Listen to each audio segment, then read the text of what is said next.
Jolly good, people. As always, thank you for tuning in to another edition of Reeves' Point of View. I am Tony Reeves, and let's get down to it. So today I want to talk about preparing to pay for college. And the reason why I share this is because when looking back, the hard reality is that no one really talks about this when you're coming up. I mean, and when I say that no one's talking about it, I'm not trying to slight any parents or belittle anyone or talk bad about anyone as if to imply that your parents are just garbage and nobody's doing anything for you.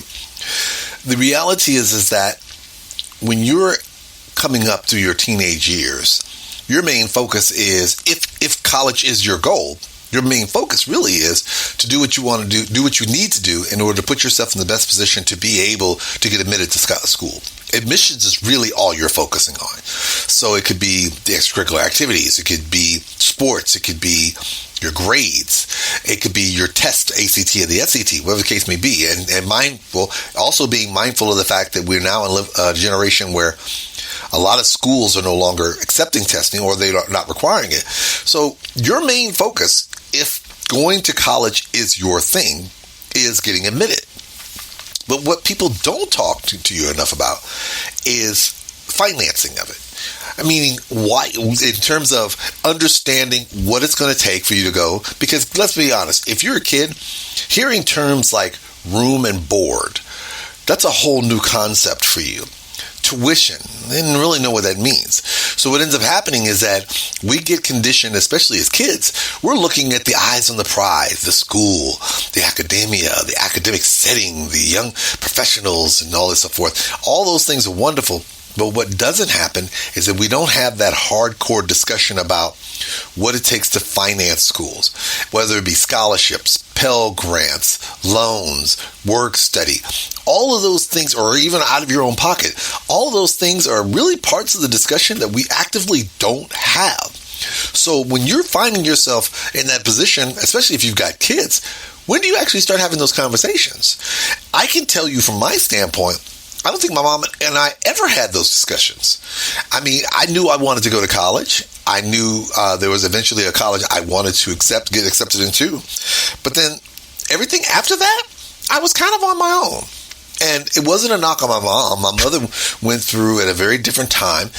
She went to college back in the 60s. She went to 2 HBCUs. She went to Tuskegee University and then transferred back home to University of Arkansas Pine Bluff. I don't believe she was on scholarship. I believe they paid for it. But back then, school was extremely affordable in relation to the income bracket she was coming out of. So for me, you know, my mother used to regularly tell me that when you're doing certain things, she used to, and this was a running joke, certain aspects of my collegiate preparation, I was really on my own. And it wasn't a knock on her. It was just, I was moving in spaces that she didn't move into. My mom, I went to a predominantly white institution. My mother went to an HBCU. I went to a private school. She went to a public school. I had to find financing on my own. She didn't because her parents took care of it. So we both were in two situations where, unfortunately, she didn't fully understand what it meant what it meant to finance my education, and I didn't understand what that meant. So it's important that when you start thinking that, or you start realizing that your children may have to assist you in putting them through college, you know, it's great. You know, I've got friends of mine who started investing in their financing for their child the moment the child was born. Those are the proactive parents. Those are the people that you got to look up to and say, man, respect. I'm happy you did what you did. But then the reality is that a lot of parents, especially as the cost of education continues to skyrocket, the reality is that they may need their child to assist them.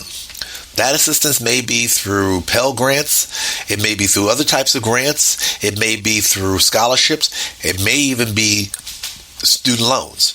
Or it may be going to community college and transferring out. So whether you want to have it, and this sometimes is an uncomfortable conversation, you need to start thinking about this, is that if you haven't adequately prepared your children for financing their university, financing their college experience, probably around, the years that they count, like the 9th grade and 10th grade year, those conversations need to be had so that they can understand. Because I can tell you from my standpoint, I didn't fully have an appreciation of what it meant to finance my own education.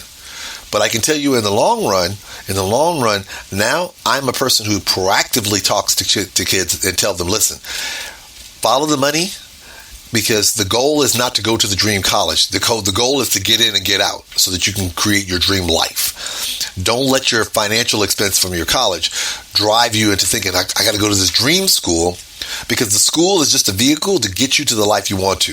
And if you've got your one school that's going to shoot you the money to give you the ability to pay for it without you having to pay for it yourself, that's a lot more important than getting caught up in the haze of going to a particular school.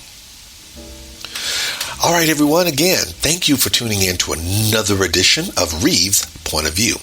You can find me on AnthonyReeves.com, but the most important thing is to remember this.